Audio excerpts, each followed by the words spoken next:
In my previous video, I said imports are not bad. Now, if I had just plainly said this and explained it in a boring way, nobody would have cared. But I didn't. I started with politics. I said Modi and Trump did not understand how GDP is calculated and therefore they feel that imports are bad.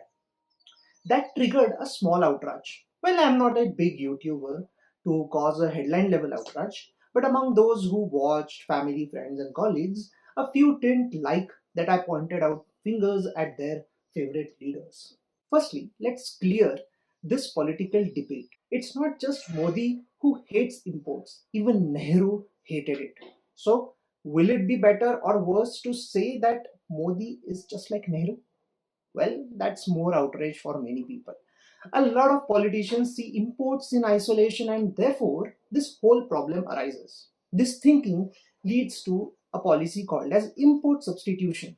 What it contains? Well, promoting domestic industry through higher tariffs and non-tariff barriers, basically making imports harder.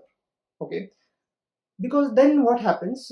Imports become expensive and domestic goods appear cheaper.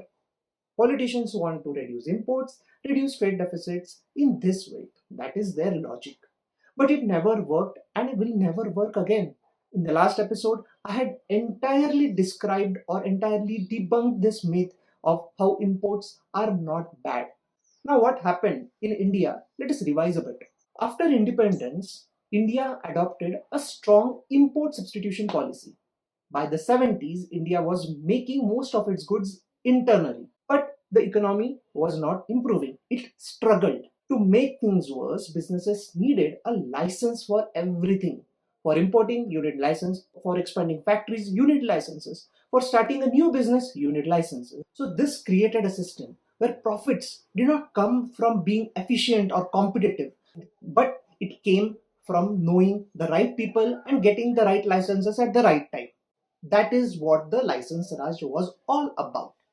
Not only politicians but many Indian corporates supported this idea at that time. Even today they support this idea. Okay. In 1944, many big industrialists signed a document. Okay. It was called Bombay Plan, which supported import substitution industrialization. Well, that was in vogue at that time, this policy. Although Nehru did not accept this plan officially, but after independence, the policy is kind of headed that way. Let us see who all signed in. J.R.D. Tata, no introduction needed. Ghanshyam Das Birla, the Birla family member. Ardeshir Dalal, a civil servant who later joined Tata Group. Lala Shriram, textile industrialist. Delhi people would know him very well through Shriram College. Yes, that's him. And Lady Shriram College in the memory of his wife, Kasturbhai Lalbhai, who co-founded the Arvind Mills Company. He and Vikram Sarabhai established Ahmedabad Textile Industries Research Association and also founded Ahmedabad University. Ardeshir Darabshah Shroff, industrialist, banker and an economist, and later he became critic of Nehruvian policies. Then there was also Sir Purushottam Das Thakurdas, cotton trader, banker and industrialist. Then there was John Mathai, an Indian economist who served as independent India's first railway minister and then later became a finance minister also. He was the first chairman of SBI. All great people, but they supported import substitution because they had some business and they disliked competition. Now compare this with other countries like Korea and Taiwan, the so-called Asian miracles. They didn't just protect their industries, they pushed them to exports. Their goal from day one was to compete in global markets. They used government support, yes, but for a while. After that, these companies had to prove themselves. Exporting goods helped them bring dollars in their countries, created jobs, and increased GDP. And that too, this increased GDP was faster than other countries who were stuck in import substitution model, like India. In short, import substitution made countries look self-sufficient, but they left them vulnerable. And true industrial growth came from focusing on exports and global competition. Let me bring this to life with an example. Hyundai of South Korea versus Proton in Malaysia. Both auto manufacturers started in the 70s and 80s. Both had government support. but only one became the global leader, and we all know which one is that. What happened exactly? I can explain it in short with only two sentences. Hyundai focused on exports and Proton just on its domestic market. In the mid 80s, Hyundai built a factory that could produce 3 lakh cars a year, more than the South Korea's demand. Why? Because they focused on exports to US. They set up their own dealerships, they ran their own ads. Proton, on the other hand, relied on foreign dealerships. They tried to export it to US, but they couldn't. Another difference in the technology too. Hyundai moved from using Mitsubishi engines to developing their own. Proton just went on using Mitsubishi engines. And then there is another factor.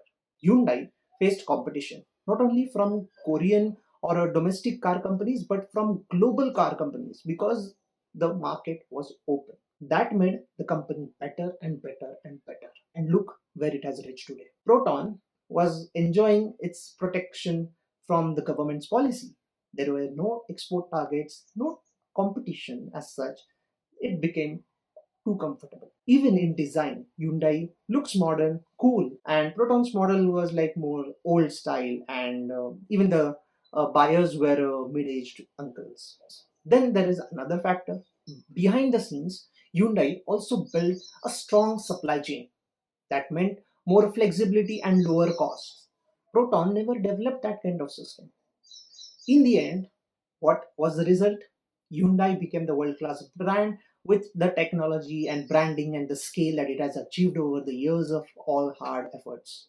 Proton stayed local and eventually fell behind. So, what is the takeaway? Making things at home is good, but it's not enough. What really matters is that push for the industries. And how do you do that?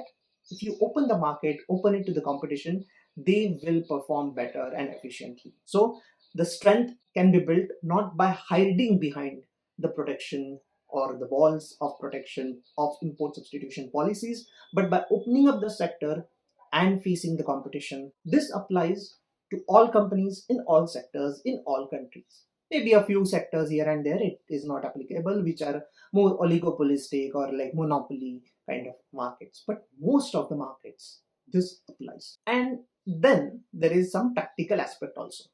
Because now someone might say, no, I don't like this sector to be opened up. I like that sector to be opened up. All these things are going on, which is part of politics and lobbying. Well, and practically or realistically, no minister of commerce or prime minister would want to be in bad books of all industries at all times, right? So practical decisions might be taken by some governments, which I feel is okay because like you have to compromise on certain aspects, and that's the part and parcel of any democratic system or any system. Like it's not like only democracy you have this kind of lobbying. In other countries like China and everything also you have such kind of lobbies going on. So but what is the crux is that you can make exceptions, you can favor some industries and you cannot favor some industries based on your connections and everything, but having an import substitution as a state policy directly or indirectly is harmful. You cannot protect industry forever like a parent. Now the next question, how do you make the country export oriented, better at tech, and also support an industry directly or indirectly but not sound like you are against the trade? It's a very difficult task, but there is an answer. It's not that I have invented it, there is already existing answer. And that answer is import of capital goods. What are capital goods? Machine, equipment, hardware, technology, basically all those tools that are required to make any product. Now, some people would argue we shouldn't import, X thing or Y thing, like say gold, cigarettes, or alcohol. Some might even say that cosmetics should not be imported, or matcha, or some gourmet cheese are unnecessary items for import. Agreed. Like all these things are good for argument's sake. But there is one thing for which no one will, pinpoint, or no one will ask questions, and that is capital goods, the machinery, technology, all those parts, because you need them. And if you decide that okay, I'm not going to import, I will make all these technologies here, then in making things in India at that level and that precision and that quality, I'm not saying it's impossible, but if something is very new, it might be difficult for us to make it within, like, 1 year or 2 years. It might take many years to get that kind of precision and quality. I'm not underestimating any person, industry, or company. It's just that how you have to play safe, and side by side you can obviously go on improving your research. There is no harm in it, and it is obviously very good that if you improve the indigenous technology, it is bit good for the country. But if you want to make it realistic and practical, and you don't want to punish the businesses who want to import the technology from other countries, you have to give that kind of leeway to those companies, right? So again, South Korea is a good example that can teach us, that can show us what should be done. As economist Noah Smith writes, importing capital goods helped Korea industrialize faster. They bought the machines and used them to make the cars, TVs, and then sold it to the entire world. In the 80s and 90s, capital goods imports made up 35% of all imports. In 2000s, it was around 38%, and today it's like slightly down 30%. It's still good, it's decent. Here's a chart that I have made, and I feel this will guide us more. This chart shows leading economies and how much of their imports are capital goods. Capital goods is, again, to simplify, are the machinery, tools and equipments and technology that will help us produce more goods. The latest data is available for 2020-22. Okay, let's break it down. On the right extreme of the chart is Singapore. Singapore's capital goods made up 49% of all imports in 2022. The yellow bars are for 2022 data. Back in 2000, it was 60%. The light green bars. In the early 90s, it was 41%, denoted by white bars. So, from 40 to 60 and now 50. That's Singapore for you. A small country but having a massive impact on the entire world. Then the next country would surprise everyone. It is Vietnam. Today, 42% of imports are of capital goods in nature. In 2000, just 29%. No wonder they have become strong in not just textiles but also iPhone manufacturing, EVs, and now even semiconductors. Then there's Malaysia. Remember, Malaysia was also one of the East Asian tigers, and we often forget about it. But the success story includes the role of capital goods imports. In the 2000s, capital goods were 60% of their imports, the highest in this sample. Today, it is down to 40%, but it is still significant. Then there's Mexico, and then China. In early 90s, the share of capital imports in China's imports was 35%. It went up to 40% in 2000. In 2000, it joined WTO, and then the rest is history for everyone. Basically, almost every country that industrialized in the past few decades increased their capital goods imports, and those who reduce them often face deindustrialization. Let's come to India. In the 90s, it was 19%. In 2000s, it dropped to 15%. Today, it is back at 19%. Still, we have never crossed 20% mark, and that is not great. And here's something else in the chart. The tariff rates on capital goods. See those orangish red dots there? Yeah, you can see two of them very clearly. One is Brazil at 9% and the others India at 5%. This is weighted average tariff rate. Most advanced economies charge almost zero tariff to their capital goods imports. Many developing countries charge somewhere between 1% and 3%, but India is charging 5%. We need to reduce that and increase the share of capital imports to make us more industrialized. So we have to bucket very fast. So there are two big takeaways.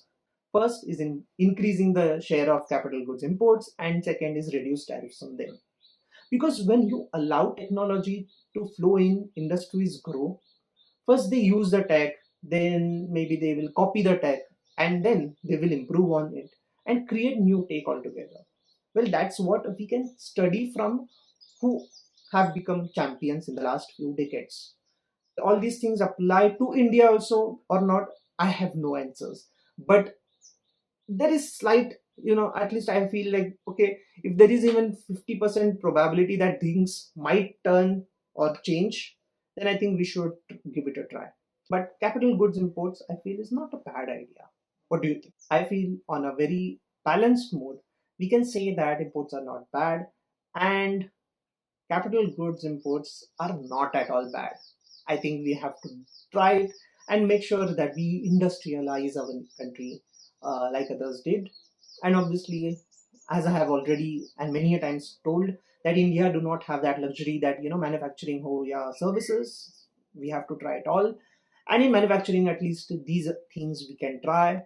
There is PLI and all those things going happening, but they haven't, you know, given us that much success as we have expected. So, what do you think about it?